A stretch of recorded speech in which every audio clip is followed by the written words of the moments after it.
Bonjour et bienvenue sur cette chaîne. Nous allons parler aujourd'hui de la semaine où les filles ont joué leur deuxième tour d'Eurocup, le match aller. Les 4 équipes françaises étaient en lice et je vais vous faire un petit résumé de ce que j'ai vu et mon ressenti par rapport à ce match-là. Bienvenue sur cette chaîne et c'est parti.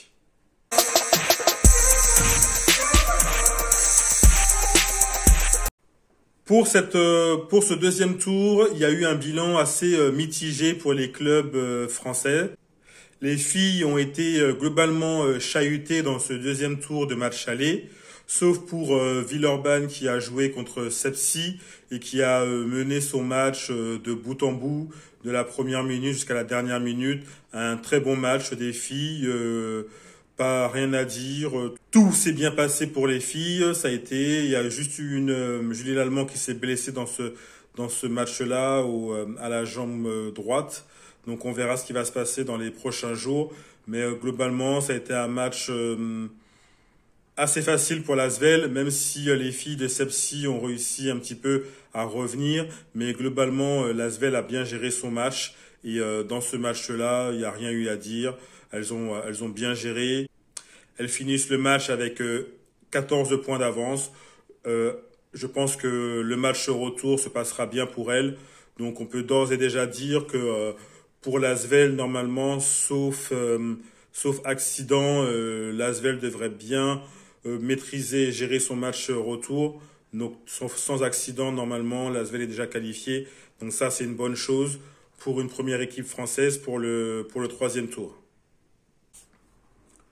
Pour le match des Flammes contre Cadiz-Salleux, alors là, ça a été un match en 2 temps, c'est-à-dire une bonne première mi-temps des Flammes Carolo, qui avait un match assez difficile, mais qui gérait son match bien comme il fallait. Il y a eu la mi-temps, elle menait à la mi-temps, et au match retour des vestiaires, catastrophe. Je pense que les filles dans ce match-là, pour moi, je pense que c'est le coach qui a fait perdre les filles. Le coach a eu une réaction beaucoup trop importante auprès de l'arbitre au début de la seconde période. Même si les filles de Cadiz-Salleux jouaient, mais les Flammes jouaient correctement. Il n'y avait pas de crise. Tout allait bien. Ça jouait, basket. Et puis le coach, d'un seul coup, se met à crier auprès de l'arbitre. L'arbitre lui met une technique. Et pour moi, là, je pense que le match, il est perdu là. L'arbitre, j'ai pas compris pourquoi il a crié autant sur l'arbitre. Pour une faute que, soi-disant, sa joueuse n'a pas eu. Quand on revoit l'action, franchement, il n'y a pas de quoi crier. C'est un match de Coupe d'Europe, donc...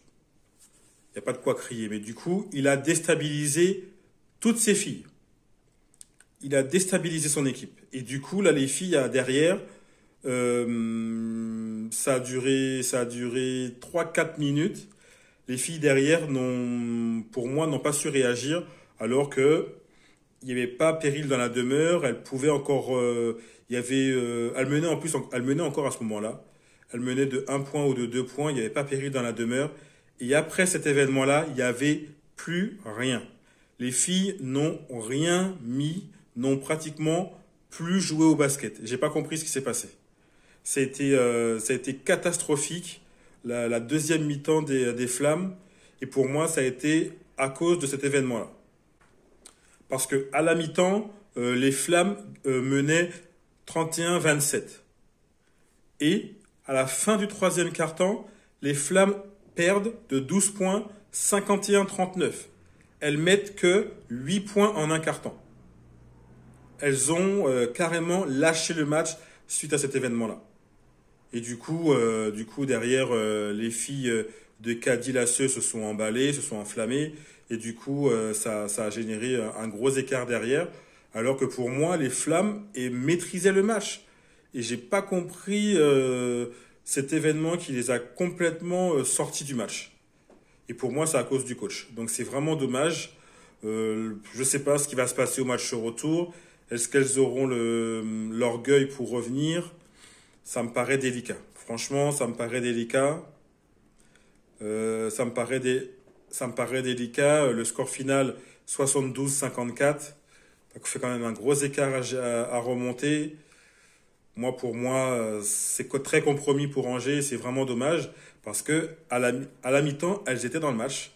Et cet événement-là, avec le coach, a tué tous les efforts de ce que les filles faisaient. J'ai pas compris pourquoi elles ont pris cet événement-là comme quelque chose de rédhibitoire et derrière, plus de jeu, plus rien, que des mauvais choix, des shoots qui servent à rien, il n'y a personne au rebond, c'était catastrophique. Donc voilà pour le petit résumé que je peux vous faire pour les Flammes Carolo contre Cadillaceux.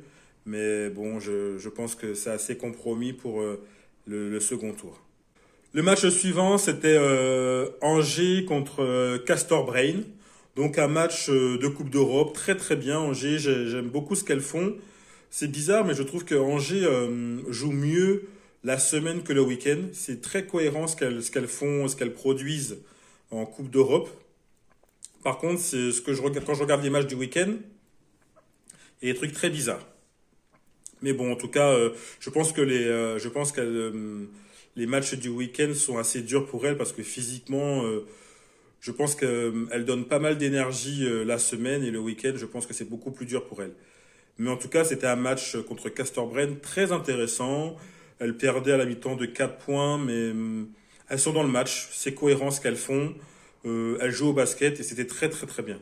Au retour de la mi-temps, il y a Castor Brain qui a fait une zone presse avec une prise à deux sur le poste 5 quand la balle descendait en bas, ce qui a considérablement gêné Angers. Elles ont pris plus de 10 points d'avance à ce moment-là pour Castor Brain. Mais bon, le coach a pris différents temps morts. Et du coup, les filles sont revenues au fur et à mesure, petit à petit. Et ça a été un match qui a été très, très, très, très, très disputé. Le quatrième quart-temps était assez fou. C'était assez fou parce que à 4 minutes de la fin, Angers perd de 4 points. Et c'est là que ce que je comprends pas, c'est que les filles, elles perdent de 4 points et elles n'ont pas l'intelligence de provoquer des fautes et de revenir au lancer franc. 4 minutes, il y a le temps. Les filles se mettent à shooter à 3 points comme si c'est tout ce qui restait, c'est tout ce qu'il y avait comme jeu, tout ce qui restait à faire. Et du coup, elles mettent rien. Et du coup, derrière, Castor Brenne prend les rebonds et joue. Quand je vois ça, je me dis, bon là, c'est mort, Angers, ils vont perdre. C'est pas cohérent ce qu'elles font à la fin. Elles provoquent pas les fautes, elles n'arrêtent pas le chrono. Ça va être compliqué. Mais elles ont l'énergie pour intercepter les balles. Donc elles interceptent, 2 interceptions. Et ça revient. Fin de match. Et elles reviennent. Il y a 1 minute de la fin, elles gagnent de 1 point. Là, je me dis, ah là, ça peut le faire. Il faut juste bien gérer, ne pas faire de fautes, ça va le faire. Là encore, à 17 secondes de la fin, Castor remonte la balle, Angers intercepte, la meneuse, elle va en interception, elle est toute seule, lay-up, elle rate le lay-up. Et là, je me dis, non, c'est abusé, c'est abusé. Il n'y a plus rien, et elle met le lay-up, le match il est terminé. La fille rate le lay-up, toute seule. Et là, Castor remonte, faute d'Angers, il reste 5 secondes. Remise en jeu Castor. Castor donne la balle à une fille à 3 points. Faute directe d'Angers pour arrêter le chrono. Comme ça, elle ne shoot pas. Cette faute est une bonne faute parce que Angers avait encore de la marge et ça ne donne pas de lancer franc. Donc du coup, il reste 3 secondes. 3 secondes, balle fond de cours pour Castor. Castor remet en jeu. La fille, elle est au lancer franc. Elle fait un shoot n'importe comment, alors qu'elle avait 3 secondes. Elle aurait pu se décaler d'un pas et shooter. Elle shoot direct comme si c'était au buzzer. Elle rate. Angers gagne d'1 point. Incroyable. Cette fin de match, franchement, elle est incroyable. Angers, normalement, aurait dû perdre ce match-là. Mais avec les 2 interceptions à 17 secondes de la fin du match, les a remis dans le match et elles ont, avec de la chance, géré les 5 dernières secondes. Mais franchement, Angers, là, ils sont passés à rien de perdre ce match-là. Et même pour le match au retour, ça va être un match très compliqué parce que Castor-Brenne, c'est pas mal. Et elles ont juste un point d'avance. Donc il va falloir tout donner au match au retour pour passer. Mais elles peuvent passer parce que franchement, c'était un bon match. Elles ont bien joué. Mais il y a des situations de jeu, notamment en fin de match, c'est pas ce qu'il faut faire. Mais sinon, dans le match, Angers, c'est très très bien. C'est très cohérent. C'est plus cohérent ce qu'elles font en Coupe d'Europe que ce qu'elles font en championnat. Donc voilà, j'espère que match au retour, elles gagneront leur match pour passer au prochain tour. Dans ce dernier match qui était Galatasaray contre le BLMA de Montpellier, dans ce match-là, le BLMA n'a mené que de 40 secondes dans le match. On voit bien que le niveau est monté et que Galatasaray, pour moi, parmi toutes les équipes que j'ai vues, est peut-être l'équipe la plus forte de ce tour-là. C'est pas mal du tout Galatasaray, mais en tout cas le BLMA n'était pas au niveau dans ce match-là. Les filles jouent qu'avec de l'intensité, mais à ce niveau-là, il manque de l'intelligence de jeu, il manque de l'agressivité, il manque de l'adresse, il manque des rebonds, il manque le jeu au deuxième ballon. Parce que les filles shootent énormément et elles sont jamais au rebond offensif, ce qui fait que du coup le jeu rapide de Galatasaray fait la différence. Et ce que je trouve dommage avec le BLMA, c'est que elles shootent tellement et elles ne vont jamais au rebond offensif. Donc du coup le deuxième ballon, ça n'existe pas chez elles. Et du coup il y avait une fille, la numéro 15, elle a fait ce qu'elle voulait en poste 5, en poste bas. Badiane, Elodie Neg, Linkens n'étaient absolument pas au niveau pour la gêner. Même si la fille qui en met le plus, c'est Badiane. Mais franchement, la poste 5, la poste 15, le numéro 15 a fait ce qu'elle voulait dans ce match-là. Elle a été gênée par personne. Et du coup, ça manque d'intensité, alors que c'est dommage. Parce que Galatasaray, ils ont qu'une fille. Ils ont qu'une fille, la 15, à ce poste-là, alors que le BLMA, ils en ont trois. Et sur les trois, il n'y a que Badiane qui fait le boulot. Donc c'est un peu dommage.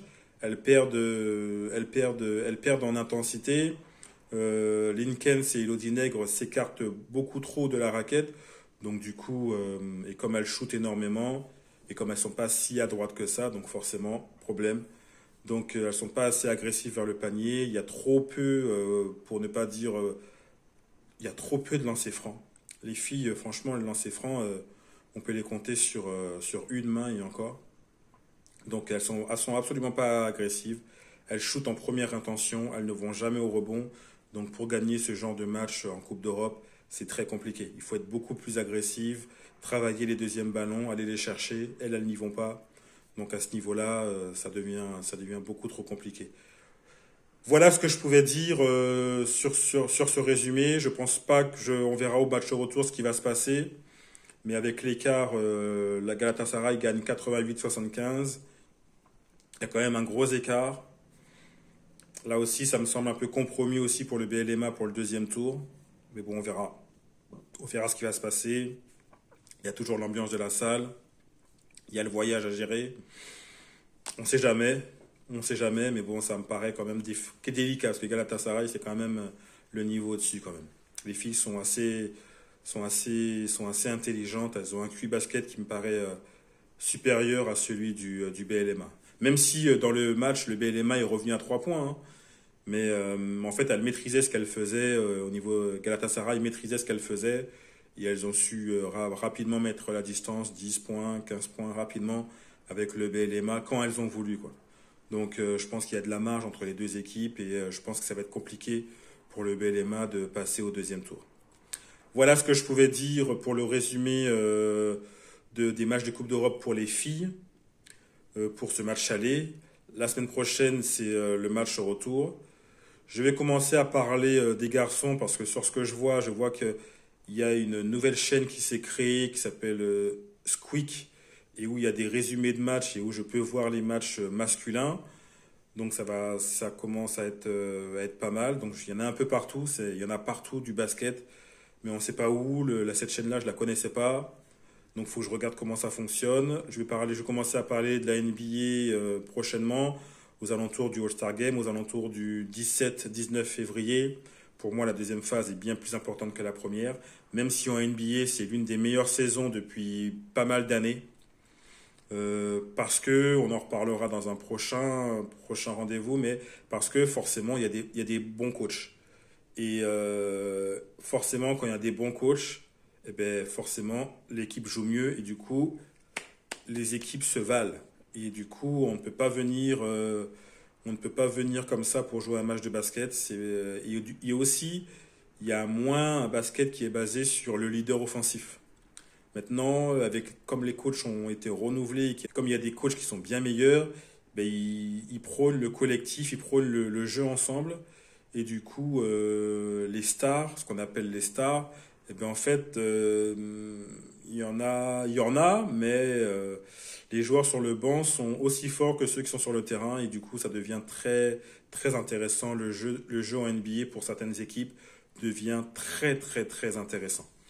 Donc ça, il faudra qu'on en parle parce que c'est vraiment quelque chose qui me permet de regarder la NBA d'un autre regard parce qu'avant, c'était vraiment le jeu se reportait sur le leader offensif et puis c'est tout. Là, on a changé depuis 3 ans, ça a changé et là, cette année, on a littéralement renversé la table. Donc là, c'est top. On en reparlera très prochainement. Je m'organise pour tout ça. Dites-moi ce que vous en pensez. Je vous dis à une prochaine vidéo. À plus. Bye.